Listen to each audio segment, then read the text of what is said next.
Goeiemôre en baie dankie dat ek vanoggend die kans het om met jou te gesels oor wat dit beteken om te floreer in jou bediening. En wanneer ek praat van bediening, dan praat ek van elke area van jou lewe waar jy werk, jou beroep, in jou huishoudelike take, en of dit is of jy vir iemand bid, maak nie saak wat dit is nie, alles wat ons doen, doen ons asof vir die Here en dit is alles deel van ons roeping. So hoe floreer ons in daai areas van ons lewens? Ek lees graag vir jou uit Psalm 1 uit, wat sê, gelukkig is die mens wat nie loop volgens die raad van die goddeloses, of staan op die pad van sondaars, of sit in die vergadering van spotters nie. Hy vind egter vreugde in die gebooie van die Here, en oordink sy voorskrifte dag en nag, en hier is die vrug daarvan. Hy of sy is soos 'n boom, geplant langs waterstrome, wat vrugte dra op die regte tyd. Sy blare verwelk nie, en alles wat hy doen is hy voorspoedig.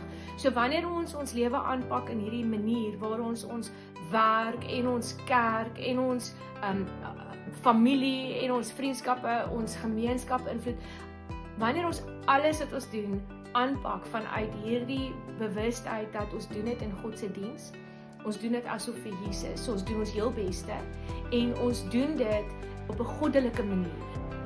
Ons word nie besmet deur vuil praatjies, negativiteit en mense wat oneerbaar optree, rebelliousness, daar's so 'n ondertoon partykeer van negativiteit in ons werksplekke en selfs in baie kerke, kinderspraatjies. Ons bly weg van daai goed af. Ons bly positief, ons bly eerbaar, en ons betoon eer ook aan die mense saam met wie ons werk, of ons saamstem met wat hulle doen of nie.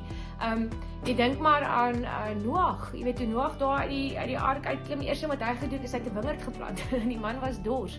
En toe hy homself so drink dat hy basies kaal daar lê, kom sy seun en lag vir hom, en dis nie Noag wat gestraf was nie, dit was sy seun, want maak nie saak wat die mense wat oor jou aangestel is, die foute wat hulle maak nie, want hulle gaan foute maak, net soos jy, maak nie saak daarvan nie, wat saak maak is wat doen jy? Betoon jy eer aan die mense, aan die autoriteite, aan die gesagte wat bo jou aangestel is, en daarmee sê ek nie dat ons alles net goedkeur nie, maar ek gaan nie beswadder nie, ek gaan nie saam skinder nie, ek gaan my beste doen om vir Jesus se onthaalwe, om die mense wat oor my aangestel is, respekvol te behandel, en hulle te versterk, totdat die Here Jesus my skuif, en dan kan ek verder floreer op 'n ander plek. So, mag die Here jou help om te floreer, daar waar jy werk, daar waar jy kerk, daar waar jy jou gesin bedien, partykeer op 'n baie unglamorous manier.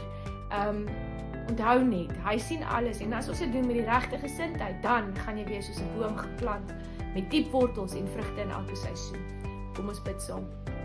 Liewe Here, ek wil vir U sê baie dankie vir 'n geleentheid om te dink oor hoe ons optree in moeilike omstandighede in die wêreld, daar tussen mense wat U nie noodwendig ken nie, of U nie so goed ken nie, of dalk U glad nie wil ken nie, Here, maar help ons om so op te tree, so eerbaar op te tree, so lojaal te wees, so beginsel vas te wees, Here, dat ons floreer, en wanneer ons floreer, ons ander mense inspireer om U ook te kies. En ons dank U daarvoor. Amen. Lekker dag vir jou verder.